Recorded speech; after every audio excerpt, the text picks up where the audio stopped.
You want me to do what? Commander Zixtal's antennae twitched in what his aide recognized as barely contained horror. It's a diplomatic mission, sir, Lieutenant Kree explained, her mandibles clicking nervously. The humans have extended an invitation for you to tour their premier military training facility.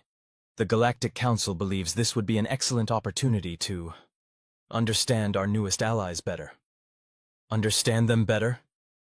Zixtal's crystalline eyes flickered through several shades of purple, a clear sign of distress among the Arxian species. I've read the preliminary reports. These creatures evolved on a death world with multiple apex predators. They're endurance hunters who chase their prey until it collapses from exhaustion. They can repair broken bones and regenerate damaged tissue. And now you want me to visit the place where they train their young to become even more efficient at violence? With all due respect, sir. Kree's antennae waggled in what passed for amusement among their kind. I think you're being a bit dramatic. The humans have proven to be reasonable allies so far. They haven't invaded anyone, they respect diplomatic protocols, and they even helped us deal with that nasty hive mind incursion in the Orion sector. Fine. Zixtal's carapace rattled in resignation. But I want it noted in my personal log that I'm doing this under protest. And I want a full medical team on standby. Who knows what kinds of horrific training accidents I might witness. The landing pad at West Point Military Academy was immaculate, which somehow made Zixtal even more nervous. In his experience, tidiness often meant someone was hiding something. He was greeted by a human female wearing what he recognized as their formal military attire, all crisp lines and shiny medals that probably commemorated various acts of successful violence. Commander Zixtal, welcome to West Point. I'm Colonel Martinez. We're absolutely thrilled to have you here. Her face stretched in what his cultural briefing had assured him was a friendly gesture called a smile, and not a threat display. I understand this is your first visit to a human military installation? Indeed. Zixtal tried to keep his antennae from betraying his anxiety. I must admit, I'm curious about your training methods. Oh, you're in for a treat then. We're starting our new class through the obstacle course today. Nothing builds character quite like crawling through mud under barbed wire while your instructors simulate artillery fire overhead. Zixtal's translator must have malfunctioned. I'm sorry, you do what to your young? Colonel Martinez laughed, another supposedly non-threatening gesture that nonetheless sent shivers down all three of Zixtal's spinal ridges. Don't worry, the artillery is just sound effects, usually. Usually? His voice rose to a pitch that would have embarrassed him in any other circumstance. Shall we begin the tour? She gestured toward a nearby building, completely ignoring his distress. The first stop was something called a mess hall, which Zixtal initially assumed was some sort of carefully contained disaster area, given the name. Instead, he found hundreds of young humans consuming their midday nutrients with military precision. This is where our cadets take their meals, Colonel Martinez explained. We believe that proper nutrition is essential for peak performance. Zixtal observed the scene with growing unease. They're all eating simultaneously? Of course. Mealtimes are strictly scheduled. Most cadets have exactly 15 minutes to consume their food before returning to training. 15 minutes? Zixtal's digestive sacs churned in sympathy. But proper nutrient absorption requires at least 3 hours of careful mastication and enzyme secretion. A passing cadet overheard this, and nearly choked on their meatloaf trying to suppress a laugh. Different biology, Commander, Martinez explained patiently. Humans have evolved to eat quickly when necessary. It's a survival adaptation. Everything about your species is a survival adaptation. Zixtal didn't mean to shout, but really, there were limits. The next stop was even worse. They called it a gymnasium, but to Zixtal's horror, it appeared to be a chamber dedicated entirely to voluntary physical torture. Young humans were lifting masses of metal far heavier than any reasonable being would attempt to move. Others were repeatedly lifting and lowering their entire body weight using just their upper appendages. A group in the corner was taking turns striking a padded object, while an instructor shouted encouragement like, "Hit it harder," and "Pretend it insulted your mother." This is where our cadets build their strength and endurance, Martinez said proudly. Many of them spend extra hours here beyond the required physical training sessions. Zixtal's translator definitely needed maintenance because that couldn't be right. They do this? Voluntarily? Oh yes. Some of them get quite competitive about it. Just last week, Cadet Thompson set a new academy record for consecutive pull-ups. A nearby cadet overheard this and immediately went to the pull-up bar, apparently determined to break this record. Zixtal watched in mute horror as the young human began repeatedly defying gravity with disturbing enthusiasm. "Don't they experience pain?" he finally managed to ask. Martinez's smile grew wider. "Oh, absolutely. That's how you know it's working." Zixtal made a mental note to update the Arxian Military Handbook section on humans. Clearly, pain tolerance needed to be upgraded to pain enthusiasm. The obstacle course was next, and Zixtal seriously considered faking a diplomatic emergency to avoid witnessing it. But his professional dignity won out barely. "Now this is where we really separate the wheat from the chaff," Martinez explained, using an idiom that Zixtal's translator completely mangled into something about vegetation-based violence. He watched as a group of cadets began the course. They climbed ropes without any anti-gravity assistance. They swung across water hazards using only their upper limbs. They crawled under razor-sharp wire while their instructors created artificial weather conditions with hoses and sound effects that mimicked what his briefing had called artillery.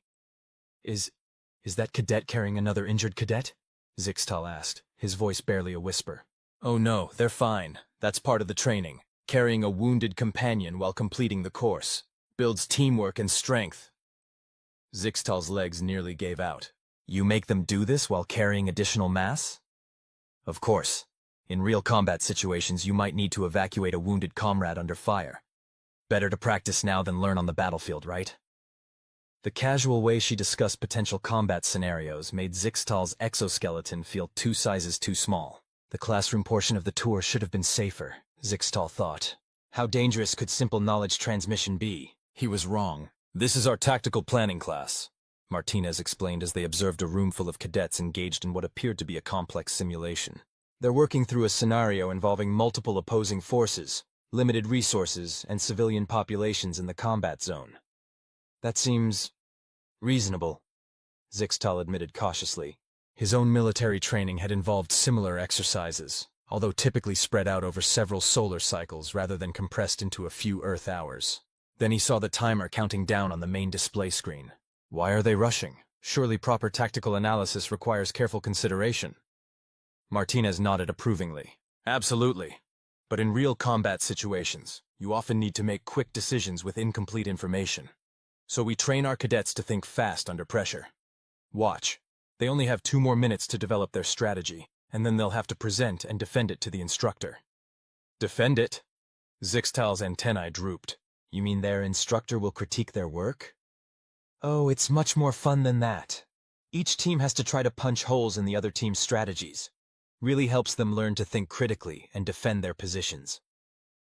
Zixtal watched in mounting horror as the cadets engaged in what could only be described as intellectual combat, attacking each other's plans with ruthless efficiency while simultaneously defending their own.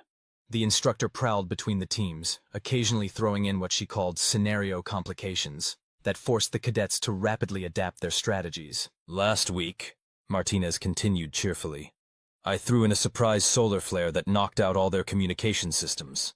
You should have seen how fast they adapted. Some of them actually suggested using the electromagnetic interference to their advantage. Very creative."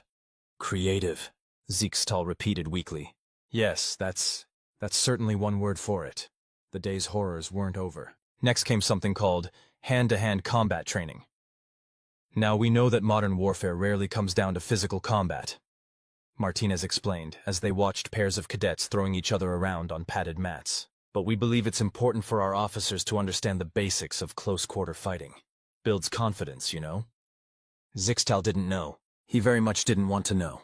But he watched anyway as young humans deliberately attacked each other in what he was assured was a controlled environment. "That cadet just used their opponent's mass against them," he observed, trying to sound professional rather than terrified. "Good eye," Martinez beamed. "That's one of the basic principles we teach. Use your opponent's strength against them. Even a smaller fighter can take down a larger opponent with proper technique." A particularly loud thud drew their attention to a nearby mat, where a diminutive female cadet had just thrown a much larger male over her hip. "Excellent form, Cadet Rodriguez," Martinez called out. "But watch your footwork on the follow-through." The cadet nodded, helped her opponent up, and immediately began practicing the throw again. They just keep doing it?" Zixtal asked. "Practice makes perfect," Martinez replied cheerfully. "You should see them after a few months of training. The improvement is remarkable." Zixtal made another mental note. Humans not only endure pain, They actively seek out opportunities to experience it repeatedly in the name of improvement.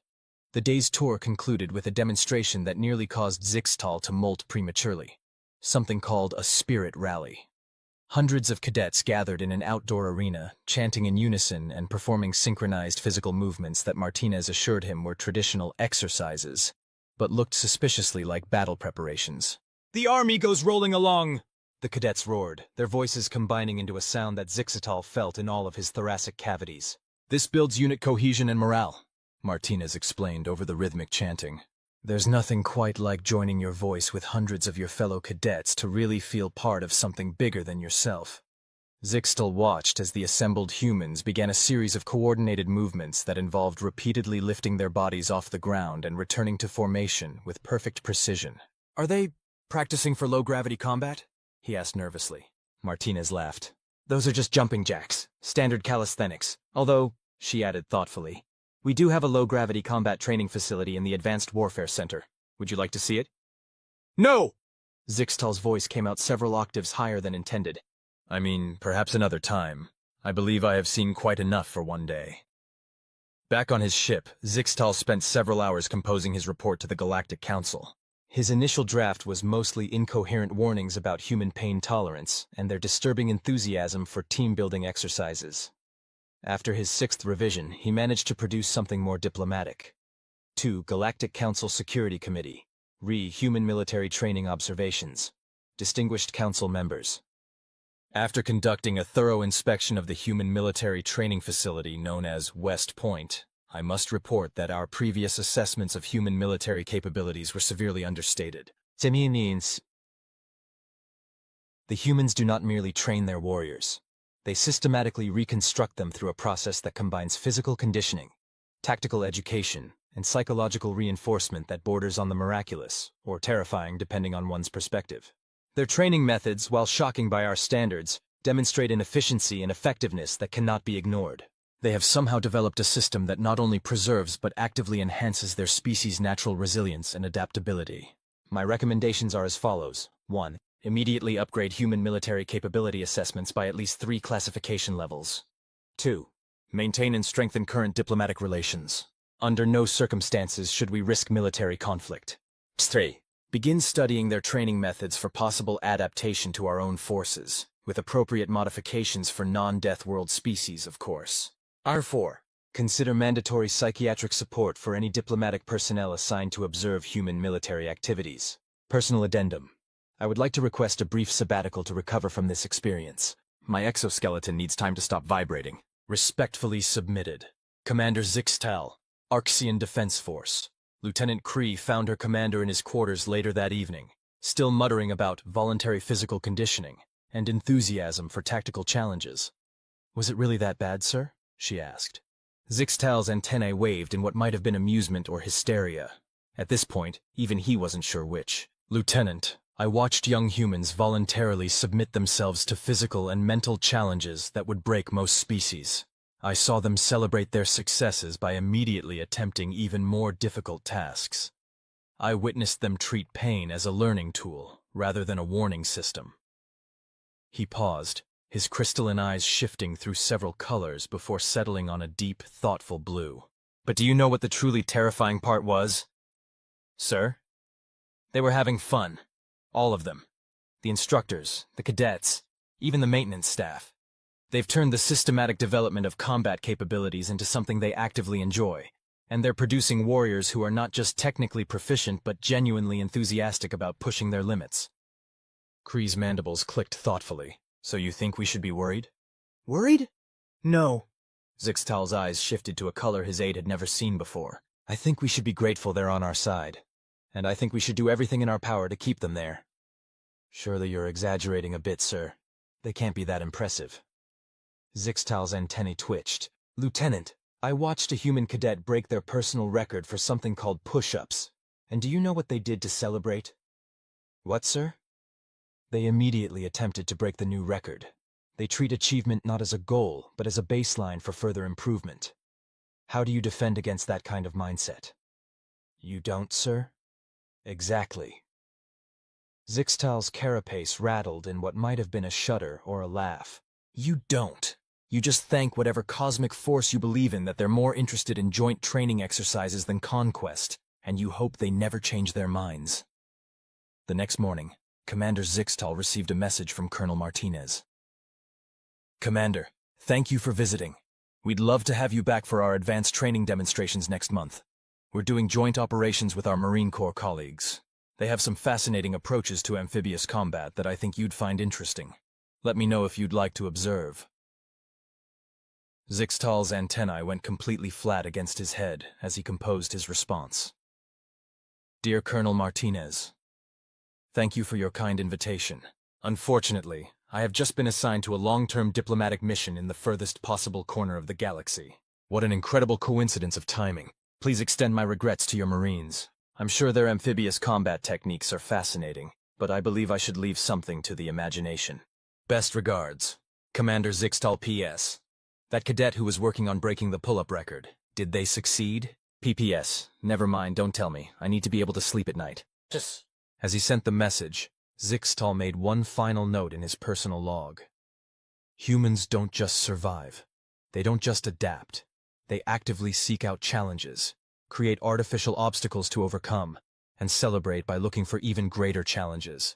They call it training, but it's really systematic self-improvement turned into a competitive sport.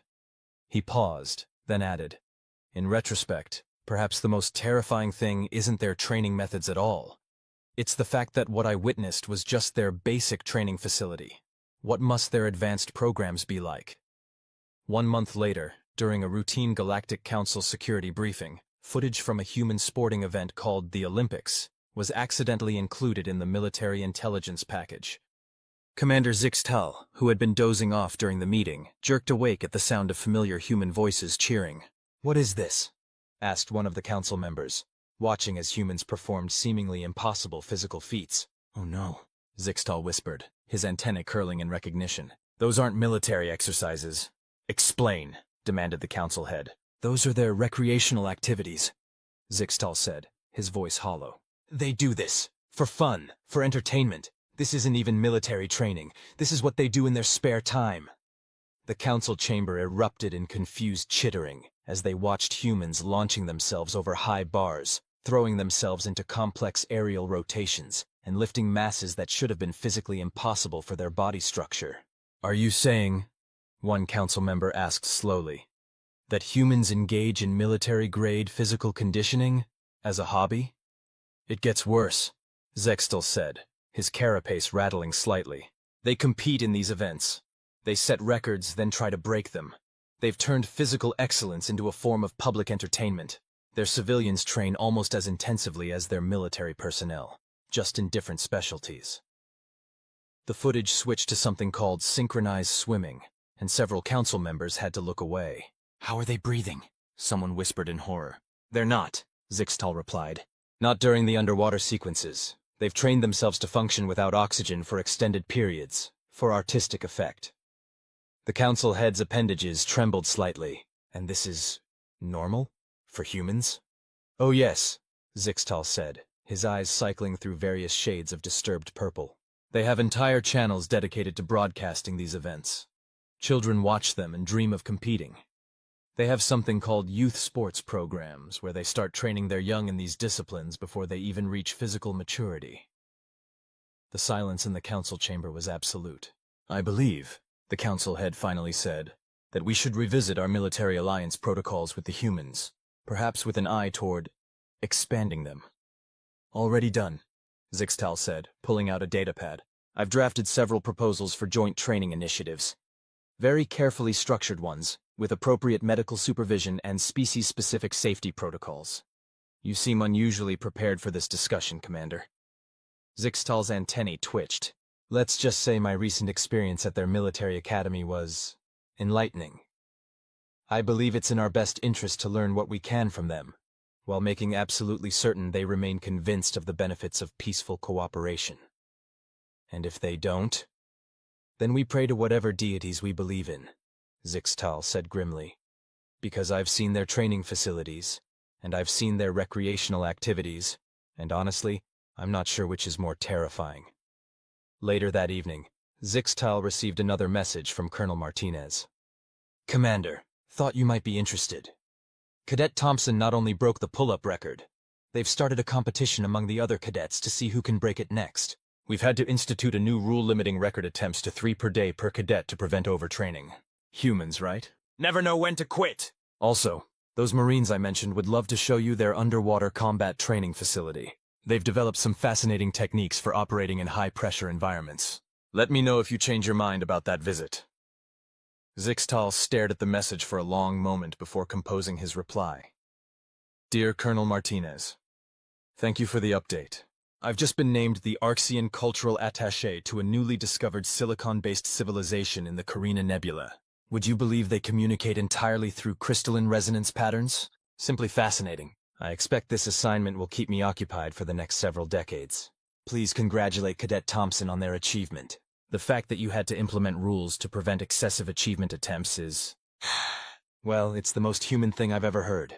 As for the Marines, please tell them I greatly admire their dedication to pushing the boundaries of possible combat environments, but I believe I should maintain some professional distance.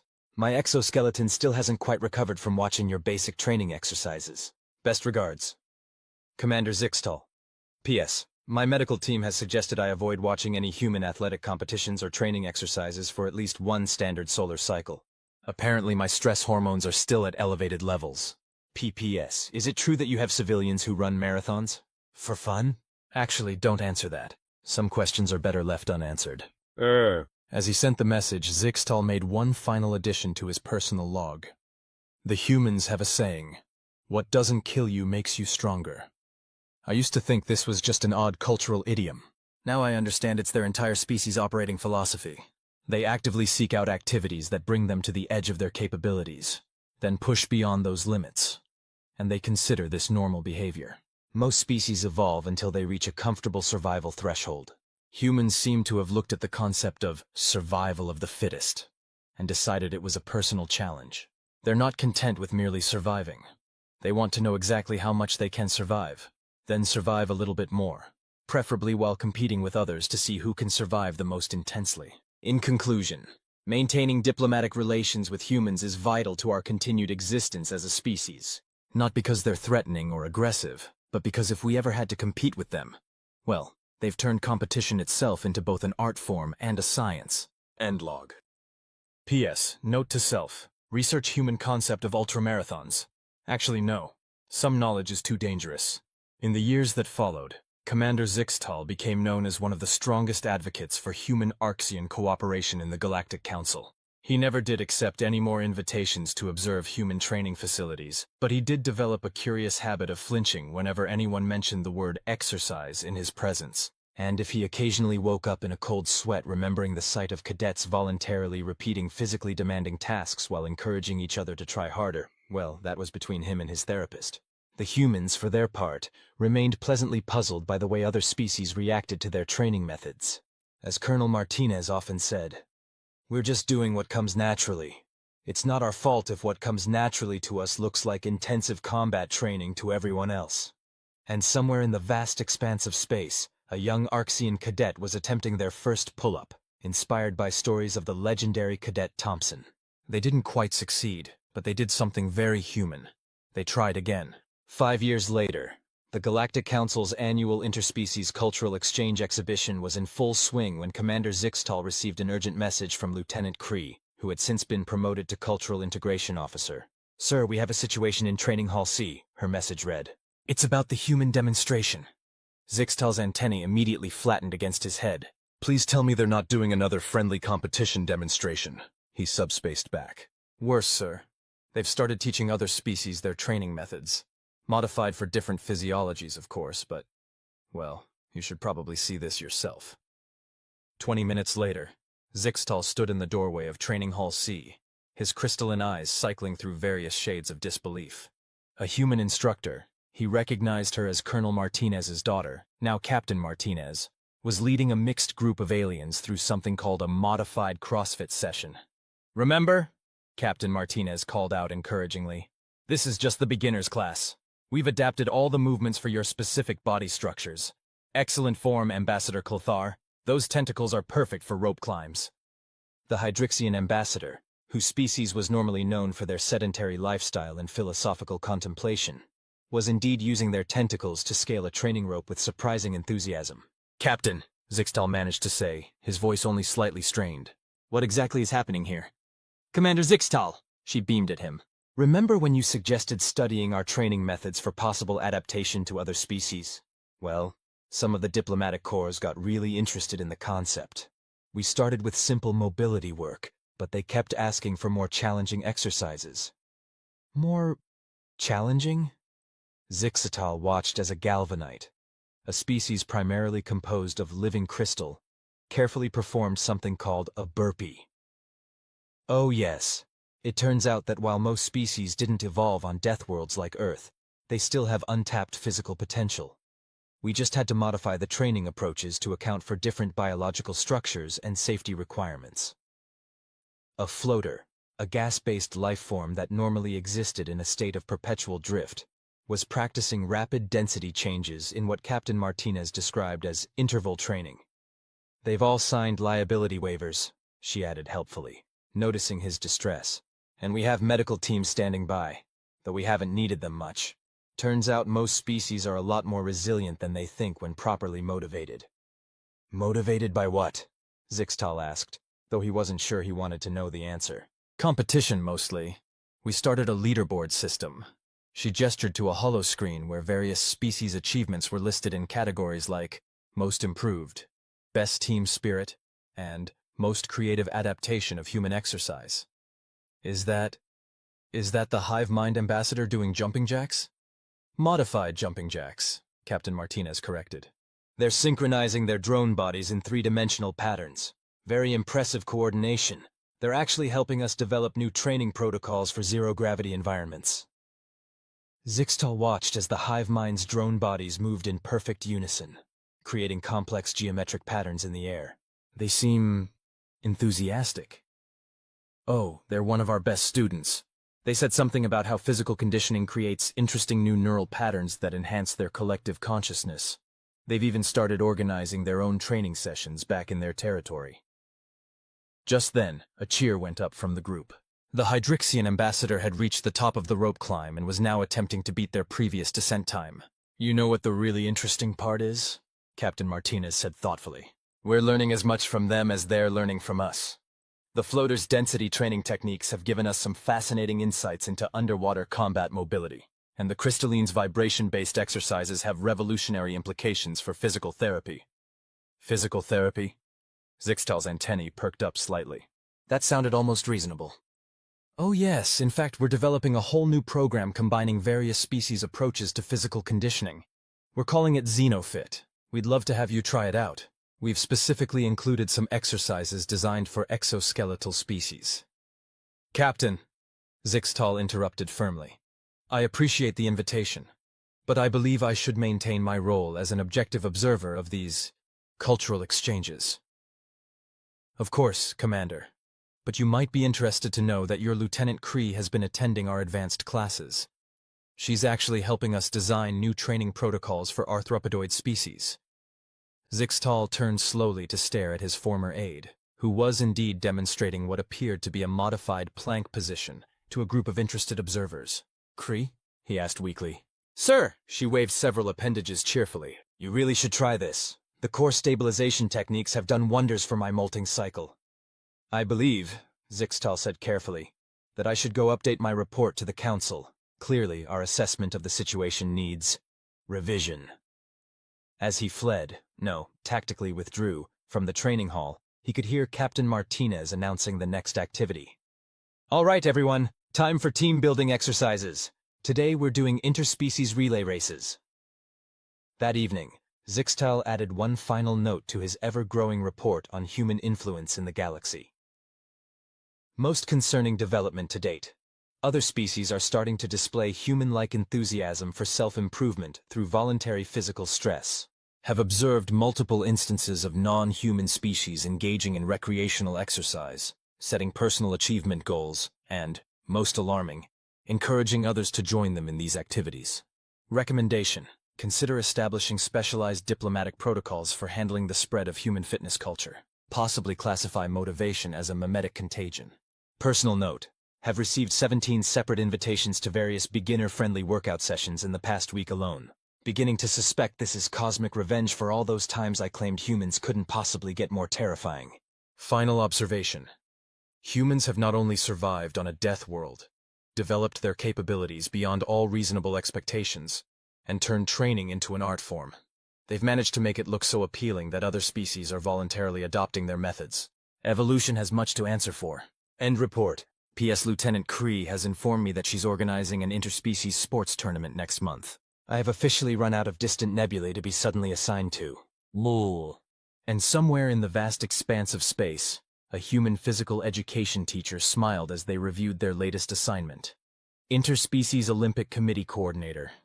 The universe, they decided, was about to get a lot more interesting. The end, really, this time.